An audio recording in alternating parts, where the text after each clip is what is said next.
Aleluia.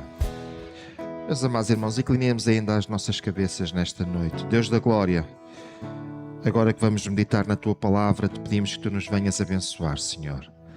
Derrama da Tua bênção e da Tua graça sobre as nossas vidas e abençoa-nos para a Tua glória, em nome de Jesus. Amém. Aleluia. Os irmãos podem tomar os vossos lugares. Obrigado ao Guilherme, que já passou a minha projeção cá para cima. E hoje, tal qual nós tínhamos anunciado, iremos começar a estudar as cartas às igrejas da Ásia Menor, conforme nós encontramos lá no livro do Apocalipse, nos capítulos 2 e 3. Hoje irei fazer uma introdução e depois, a partir do próximo culto, iremos começar a estudar cada carta por si e tentar perceber o que é que ela tem para as nossas vidas. Começava por fazer um grande apelo, muito simples, para os irmãos que estão aqui, para os que nos estão a ouvir lá em casa. No seu recato, abra lá em Apocalipse e leia os capítulos 2 e 3. E para nós entendermos melhor, leia também o capítulo 1. Está bem? 2 e 3 fala das cartas e o capítulo 1 fala da visão de João e é extraordinário. São 3 capítulos apenas, lê-se, mesmo que à hora do almoço tenha um almoço com uma sobremesa muito grande, ainda dá para ler esses 3 capítulos que se lê com relativa facilidade. Então, faço um grande apelo para tirarem um bocadinho e lerem estes 3 capítulos do livro de Apocalipse. Amados irmãos, olhemos então para o contexto e a estrutura. Se nós formos ver, este texto ele foi escrito por João enquanto estava exilado na ilha de Patmos. Eu já vou mostrar-vos onde é que é a ilha de Patmos e quando vocês estiverem completamente entediados, sem saberem onde é que podem ir passar as vossas férias, que tal a ilha de Patmos? É capaz de ser um bom destino. Não é apenas uma reflexão histórica, mas é também a representação de um padrão literário e de um padrão espiritual, que passa um conjunto de verdades para as nossas vidas e para o nosso dia-a-dia. As igrejas são reais e estavam na província romana da Ásia. Não eram as únicas, mas estas foram selecionadas para trazer todo este ensino que nós iremos ver uma a uma. Então agora prestem bem atenção para saber para onde é que vai ser as vossas próximas férias, está bem? Bem no Mediterrâneo, aquela rodinha amarela que eu coloquei ali, conseguem ver uma rodinha amarela com uma seta? Aquilo é a ilha de Patmos. E bem lá no Mediterrâneo, virado para a Turquia, e é um sítio muito bonito. Se nós depois podemos ver que temos as 7 igrejas, temos a zona da Ásia Menor, na atual Turquia, e temos as 7 igrejas da Ásia ali todas colocadas. Se forem ver, parece que elas que fazem um percurso, não é? Éfeso seria a porta de entrada, nós depois iremos ver o percurso para tentarmos perceber melhor. Eram próximas, a distância maior andaria ali nos 70 e poucos quilómetros e algumas não distavam mais do que 40 quilómetros umas das outras. Ficavam próximas da ilha de Patmos. João quase que as conseguia ver lá da sua ilha e situa-se na atual Turquia, como disse inicialmente. Amados irmãos, permitam-me agora olhar com vocês para alguma coisa muito importante. Quem eram os destinatários da carta? Como era a apresentação? Que avaliação é esta? Uma exortação? Uma promessa? Tudo isto nós podemos encontrar nestas cartas. O destinatário desta carta aparece sempre o anjo e o anjo refere-se ao pastor ou ao responsável daquela igreja local. Depois nós vemos a apresentação e Jesus apresenta-se sempre com títulos que refletem a visão que João teve no capítulo 1. Por isso eu achei importante pedir que os irmãos lessem também com calma o capítulo 1, porque ao longo das várias cartas parece que é revisitado este capítulo 1 para trazer até nós aquilo que João viu. A avaliação. Deixem-me ler só primeiro Apocalipse capítulo 1, versículos 17 e 18. Quando vi, caí a seus pés como morto. Isto são palavras de João. Porém ele pôs sobre mim a mão direita, dizendo: não temas, eu sou o primeiro e o último. E aquele que vive, estive morto, mas eis que estou vivo pelos séculos dos séculos, e tenho as chaves da morte e do inferno. É uma descrição tremenda, não é? Mas todo aquele primeiro capítulo tem uma descrição extraordinária acerca do que é que João viu, e eu fazia um grande apelo para que pudéssemos fazer esta leitura e perceber. Depois temos a avaliação, e a avaliação é mediante um diagnóstico. Um diagnóstico geralmente começa com a expressão conheço as tuas obras, e a seguir ele vai destacar pontos positivos e falhas. Nós gostamos muito dos pontos positivos, não é? Quem é que aqui gosta de pontos positivos? Ok. Mas também temos falhas. E este texto avalia as duas coisas. Depois temos uma exortação. Esta exortação não é mais do que um incentivo, um convite ao arrependimento e um incentivo a perseverar, um incentivo a continuar, um incentivo a andar em frente, na direção certa, na direção correta. E por último, nós temos uma promessa, uma recompensa para aquele que vencer. Ao que vencer, e meus amados irmãos, que o Senhor nos ajude e nos abençoe. E que nós possamos perceber muito bem que há sempre uma promessa para aquele que vencer. Não que nós sejamos melhores do que os outros e por isso vamos vencer.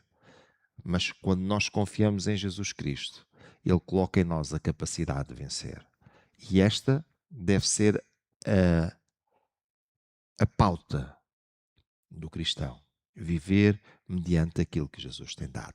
Amados irmãos, a carta do Apocalipse, ou melhor, o livro do Apocalipse, perdão, ele fala do passado, fala do presente, e não estou a falar do presente hoje, estou a falar do presente nos dias em que foi escrito, e fala do futuro. Normalmente nós focamos-nos muito no futuro, mas aprendemos muito com o passado e com o presente.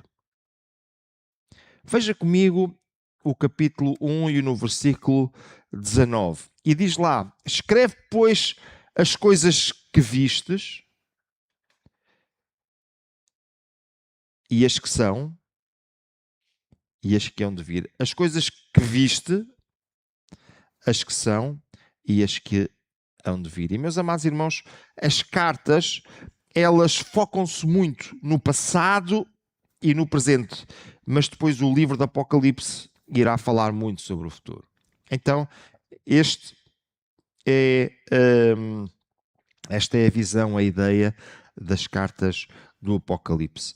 Olhando para o passado, o presente e o futuro, nós podemos perceber aquilo que algumas igrejas já tinham sido e aquilo que elas eram no momento em que a carta estava a ser escrita.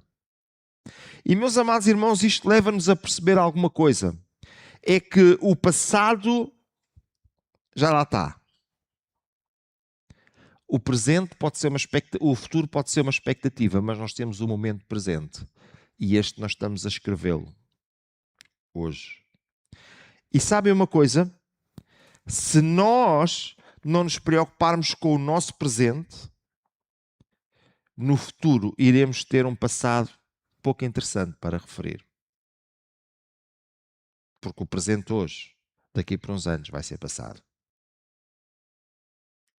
Nós precisamos de olhar para o passado para ver as coisas boas que foram feitas, mas isso já está a história. Nós precisamos do presente para vivermos hoje e para no futuro continuarmos a olhar para o passado como alguma coisa interessante. Amados irmãos, prezadas irmãs, algumas pessoas ficam apenas focadas no passado e eu quero dizer que não vale a pena. Você não consegue fazer nada do passado. Outras pessoas, a única coisa que pensam é o futuro. Eles têm os olhos postos para... Estão tão no futuro que até se esquecem que para chegar lá têm que passar por hoje. Só pensam no futuro. Mas é importante que nós pensemos também no hoje. Atenção que eu não estou a dizer que nós não devemos pensar no futuro. Estou a dizer que nós devemos pensar no hoje. E importa que hoje, neste presente século, neste dia de hoje, nós possamos viver, primeiro agradando a Deus e depois percebendo aquilo que se passa à nossa volta, para que a vontade de Deus seja feita através de nós, nestes dias também. Olha, as igrejas, conseguem dizê-las de cor? Qual foi a primeira? Começa com E. Qual é a primeira? Éfeso. Muito bem. Primeiro é Éfeso. Éfeso era a porta de entrada na Ásia, situada num grande porto junto no mar Egeu. E a segunda, qual era? Ajuda? Esmirna. Eu acho que já é gente com a Bíblia aberta, que é para conseguir chegar lá. É assim mesmo. Esmirna, seguindo para norte pela costa, hoje ela é a terceira maior cidade da Turquia, Esmirna. Depois temos Pérgamo. Pérgamo ainda é mais a norte e ligeiramente mais para o interior. Era a capital administrativa da província. E a seguir, Tiatira, curvando para o sudoeste, no interior, famosa pelo seu comércio e, sobretudo, pelas suas tinturarias. Depois temos Sardes, continuava para o sul, antiga capital do reino da Lídia. Filadélfia, situada a sudoeste de Sardes, num vale muito estratégico. E Laodiceia, a última paragem, perto de Herápolis e Colossos, numa importante encruzilhada de rotas comerciais. Então, meus amados irmãos, serão estas 7 que nós iremos ver uma por uma aquilo que é dito a cada uma delas, a avaliação que é feita, os desafios que são feitos, as admoestações que são feitas a cada uma delas e vamos tentar perceber, olhar e também guardar no nosso coração. Deixem-me olhar rápido para a dinâmica da carta, porque vai ser mais ou menos o esboço que nós vamos ter para cada carta. Então, a dinâmica da carta ela é relativamente simples. Ela começa com uma revelação sobre a pessoa de Jesus. A tal revelação sobre o primeiro capítulo, que nós falámos há bocadinho. Depois, a seguir, tem normalmente um elogio. Eu sei que até o elogio toda a gente vai ficar muito atenta. Depois para a frente, não sei se alguns não irão à casa de banho. Porque a seguir ao elogio, vem a admoestação. E esta já não é tão agradável. Mas depois da admoestação, vem um desafio.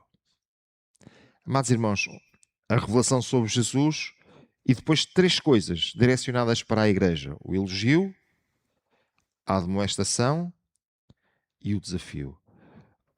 Precisamos de aceitar o desafio,